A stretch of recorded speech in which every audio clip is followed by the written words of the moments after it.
రథసప్తమి అంటే ఒక పండుగ అని అందరికీ తెలుసు. కానీ ఈ రోజు ఎందుకంత ముఖ్యమో నిజంగా ఆలోచించే వాళ్ళు చాలా తక్కువ.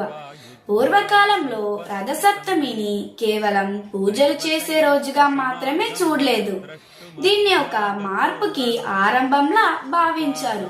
సూర్యుడు తన మార్గాన్ని మార్చుకుంటాడు అనే నమ్మకంతో మనం కూడా మన ఆలోచనలు, అలవాట్లు సరైన దిశలో మార్చుకోవాలని ఈ రోజు మనకి గుర్తు చేస్తుంది.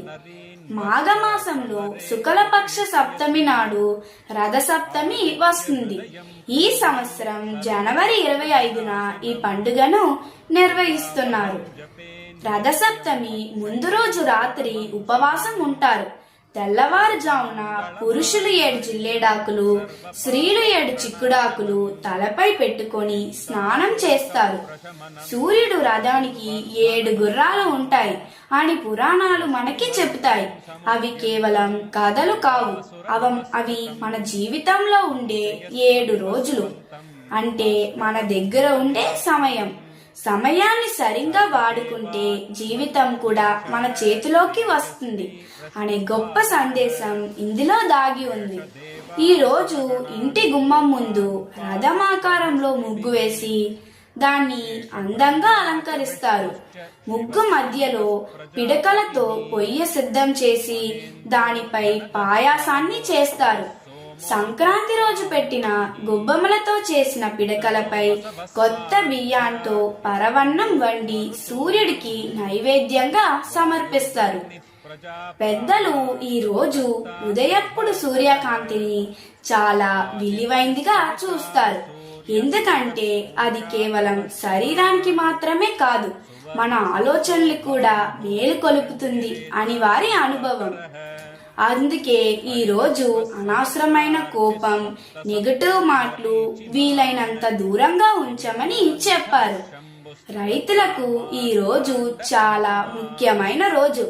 ఎందుకంటే సూర్యుడు లేకపోతే పంటలు లేవు, పంటలు లేకపోతే మన జీవితం కూడా లేదు.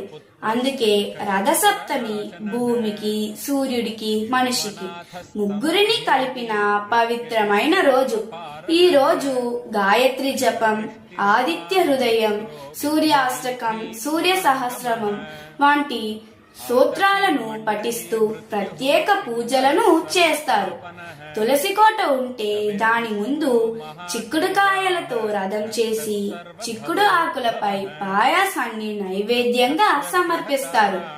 తులసి కోట లేకపోతే ఇంట్లో పొయ్య దగ్గర అగ్నిదేవుడికి ఆ పాయాసాన్ని నైవేద్యంగా పెడతారు.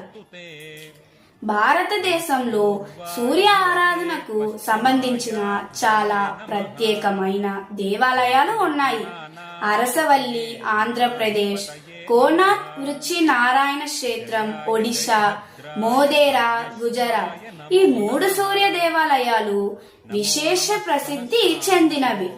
ఇవే కాదు, చైనా, జపాన్, ఈజిప్ట్ ఇలాంటి దేశాలలో కూడా ప్రాచీన కాలం నుంచి సూర్య ఆరాధన జరుగుతుంది. రథసప్తమి తర్వాత వాతావరణ మార్పులు మనకి కనిపిస్తుంది. ఈ పండుగ తర్వాత నుంచి ఉష్ణోగ్రత క్రమంగా పెరుగుతుంది, ఎండలు మొదలవుతాయి. ప్రతిరోజు సూర్యుడు ఎలా కొత్తగా ఉదయిస్తాడో మన ఆలోచనలు కూడా అలాగే పాజిటివ్ గా మొదలైతే అదే ఈ పండుగకి నిజమైన అర్థం. ఈ రోజు నుంచి ఒక చిన్న మంచి మార్పు మొదలు పెడితే చాలు. అదే రథసప్తమి అసలైన సందేశం. మీ అందరికీ రథసప్తమి శుభాకాంక్షలు. ధన్యవాదాలు.